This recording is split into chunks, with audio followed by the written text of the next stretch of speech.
네, 우리 함께 봉독한 오늘 본문 말씀을 통해서 배반하고 반역하고 라고 하는 제목의 말씀 여러분들과 함께 나누고 함께 또 기도하며 하루를 시작하기를 원합니다. 이 세상에 존재하는 것은 제각기 기능이 있거든요. 근데 그 기능을 다하지 못하게 되어지면 많은 부분들이 어그러지는 것을 보게 되어집니다. 그러니까 오늘 본문에도 말하고 있는 것처럼 눈은 보는 기능을 하고요, 귀는 듣는 기능을 합니다. 근데 그 기능을 다하지 못하게 되어지면 많은 어려움들이 찾아와요. 또 뭐 어떻게 보면 또 쓸모가 없게 되어지는 그 과정을 통해서 뭐 이 땅에 많은 혼란이 야기되어지는 그런 모습들도 보게 되어집니다.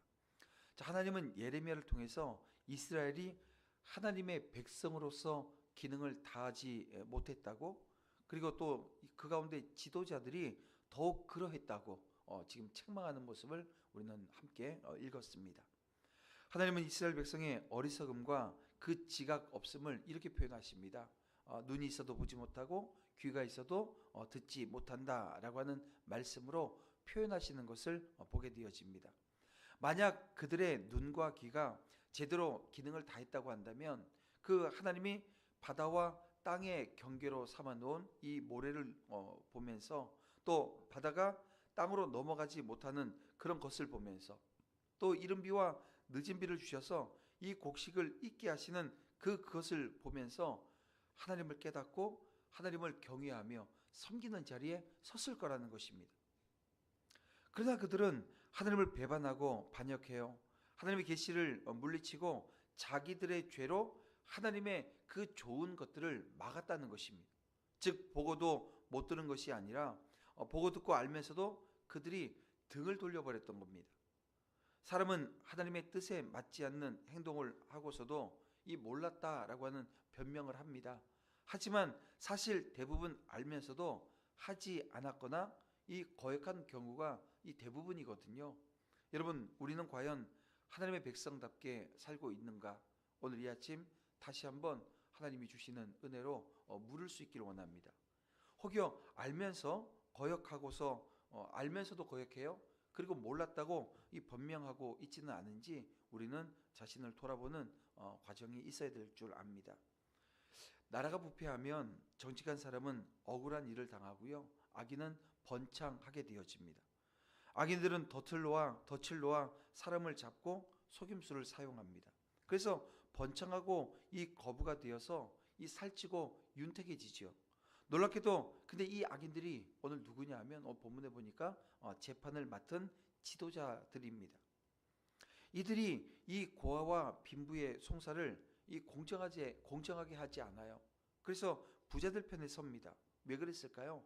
오늘 보면 28절에 보니까 자기 이익을 얻으려고 라고 하는 것이 그 이유로 오늘 본문은 들고 있습니다.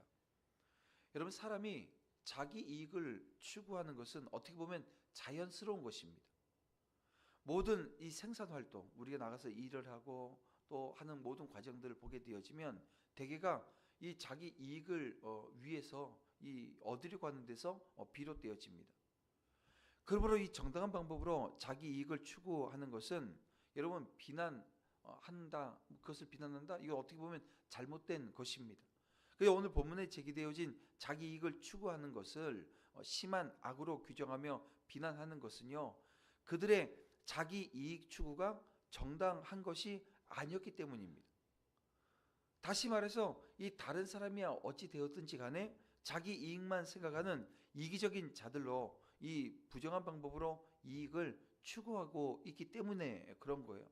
자, 28절에서 하나님은 그들이 가난한 자의 송사를 공정하게 하지 않았다라고 말씀하고 있습니다. 그래서 이 말씀은요, 이 부자에게 뇌물을 받고 부한 자들에게 유리한 판결을 내린 것을 의미하는 거죠. 가난한 자들이 이 법에 호소하는 것은 이 자신의 억울함을 해결할 수 있는 그것이 마지막 방법이고 유일한 방법이기 때문입니다. 그런데 재판 자리에 앉아있던 자들은 자기 자신들의 이익만을 생각하는 탐욕에 사로잡혀 있어요. 가난한 자들이야 어찌 되든지 아랑곳하지 않아요. 부한 자들로부터 뇌물을 받고 부한 자들에게 유리한 판결을 내린 것입니다. 그러나 그들의 자기 이익 추구를 어찌 심한 악으로 여러분 규정하지 않을 수 있겠어요? 여기서 한 가지 우리가 알아야 될 사실은 자기 이익을 추구하는 이기주의자들은 이 악인이 되어줄 수밖에 없다라고 하는 것입니다. 이기주의자들은요, 다른 사람이 죽든지 말든지 전혀 상관하지 않습니다. 다른 사람을 전혀 고려하지 않는다는 거예요. 오직 자기에게만 이익이 있어요? 그러면 그걸로 그만인 겁니다. 그래서 다른 사람들에게 해를 끼치는 행동을 서슴지 않고 하게 되어집니다. 물론 앞서 말한 것처럼 사람들은 본능적으로 자기 이익을 추구하기 마련이라는 겁니다. 그러나 이런 이 본성적 욕구만 생각하고 자기 이익을 구하는 사람은 결국 이 경제적, 이 물질적 이익을 위해서 자기 양심을 팔 겁니다. 그리고 다른 사람은 전혀 배려하지 않는 그 추악한 악인으로 이 변모하게 되는 것입니다. 그래서 이 당연한 말이지만 여러분 자신의 이익만을 추구하는 삶, 이 본성에 매여 사는 삶의 자리에 혹여 있으면 거기서 나와야 되는 거예요. 역시 지극히 당연한 말이지만 오늘 우리 성도들은요, 이기주의자 어울리지 않습니다. 이타주의자가 되어야 합니다. 곧 다른 사람의 이익을 먼저 생각하는 사람이 바로 오늘 우리 성도가 되어야 한다는 거예요. 여러분, 이것은 우리가 섬기는 하나님께서 오늘 우리 주님을 통해서 보여주신 모범이지 않습니까? 곧 하나님이 우리 죄인을 구원하시기 위해서 어떻게 하셨습니까? 영적으로 가난한 자들을 풍성하시기 위해서 어떻게 하셨나요? 바로 독생자 예수 그리스도, 그분을 죽음이라고 하는 것으로 희생시키셔서 오늘 우리 안에 있는 이 죄를 대신하게 하셨어요. 이 대속제물이 되게 하셨다는 것입니다. 그래서 우리가 믿음 안에 있다, 그 예수 그리스도 십자가 은혜가 내 안에 있다라고 하는 것은 이제는 더 이상 이기적인 삶의 자리에 서면 안 되는 거예요. 내가 추구하던 그 모든 것들이 바뀌게 되어집니다. 방향성도 완전히 바뀌게 되어지고요. 이타주의라고 하는 것이 딱 맞는 삶의 자리에 서게 되어진다는 거예요. 또한 우리는 성경 속에서 주님을 닮고자 한 사람들의 삶, 그리고 그리스도의 복되신 이름을 믿는 이 성도들의 삶 가운데 이 공통되는 중요한 특징 하나를 발견하게 되어집니다. 여러분, 그것은 자신이 아닌 타인의 유익을 위해서 사는 삶, 다시 말하면 이타적인 삶이라는 거죠. 자기 것을 고집하지 않습니다. 자기의 것을 쌓아두기 위해서 다른 사람을 희생시키는 것, 다른 사람을 이용하는 것은 여러분 그들에게 상상조차도 할 수 없는 일이 되어집니다. 그리고 그들이 그 같은 삶을 살았던 이유는 여기 있는 거예요. 자신들이 그리스도 곧 세상의 모든 이들을 위해서 목숨까지도 아낌없이 내어주신 그 예수 그리스도를 믿는 사람임을 알았기 때문이라는 거예요. 그래서 여러분, 내가 그리스도인이다 라고 하는 이 확신 가운데 있으십니까? 그리스도께서 여러분의 심령과 삶 속에 역사하시기를 간절히 소망하시나요? 그러면 주님이 사셨던 그 삶, 곧 자기보다 남을 위해서 이타적인 삶을 사는 그 삶의 자리에 서야 된다는 것입니다. 한 젊은 청년이 예수님에게 찾아와서 묻잖아요. 어떻게 해야 영생을 얻겠냐고. 그때 이 주님께서 네 소유를 팔아서 가난한 사람들에게 나누라고 얘기합니다. 근데 이 청년은 어떻게 하고 갔어요? 고민하면서 갔다는 거예요. 갈등했다는 거예요. 그러니까 결국 하지 못했다는 것입니다. 여러분, 하나님은 예레미야에게 어찌 이렇게 이기적이고 자기만의 이익을 추구하는, 그래서 공정하지 않은 이 재판을 하는 그 이들을 향해서 이 벌하지 않고 보복하지 않을 수 있겠느냐고 물으십니다. 이 재판은 본래 힘이 없는 약자들이 억울한 일을 당하지 않게 하려고 존재하는 것 아닙니까? 만약 여러분 우리가 살아가는 이 사회에 억울한 일이 없으면, 이 죄 가운데 거하는 일이 없게 되어지면 여러분 경찰이 무슨 소용이고 검사가 무슨 소용이고 이 법관들이 무슨 소용이 있겠어요? 근데 여러분, 지금 우리가 살고 있는 이 시대를 보십시오. 그렇지 않다는 것입니다. 약자들을 보호하지 않는 재판관들은 결국 하나님의 처벌을 받을 수밖에 없다라고 하는 것이 성경이 지금 말씀하는 내용이거든요. 하나님이 우리에게 맡기신 일을 해 나아갈 때 그런 거예요. 오늘 저와 여러분이 정직하게 서야 되고 올바르게 행하지 않게 되어진다면 하나님은 오늘 우리에게 이렇게 말씀하시는 거예요. 네가 어찌 벌받지 않겠느냐고. 이 말은 내가 어찌 너희를 벌하지 않겠느냐고 지금 주님이 우리에게 말씀하신다는 겁니다. 여러분, 오늘 내가 어찌 너희를 벌하지 않겠느냐. 오늘 우리가 실수도 할 수 있고 잘못도 할 수 있어요. 근데 회개치 않고 그냥 방향성 자체가 그냥 악한 자의 길을 그냥 가고 있는 거예요. 그러면 그 자리에 오늘 우리가 설 수 있음을 기억하셔야 됩니다.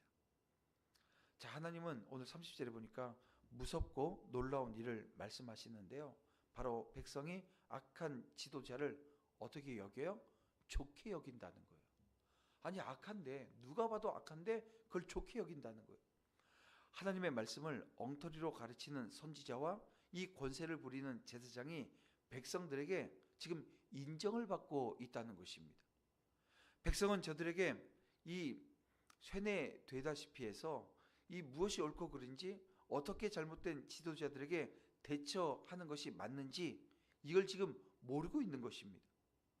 도리어 이 악한 자들을 통해서 자기의 이익을 구하는, 유익을 구하려고 하는 생각만 갖고 있다는 것입니다. 저건 뭐 악해도 상관없다는 거예요. 내게 유익만 있으면 된다는 거예요. 이것은 하나님의 백성이 멸망할 때 나타나는 아주 전형적인 모습입니다. 교회가 진리 위에 서 있지 않으면 이 교인들이 오히려 그 상태를 좋아한다면 이 진리 위에 서 있지 않는데 하나님 말씀이 기준이 되어진 그 모든 것들을 이루어내고 있지는 못한데 아니 교인들은 성도들은 그냥 그 상태를 좋게 여기는 거예요. 여러분 그러면 크게 잘못되어져 가고 있는 겁니다.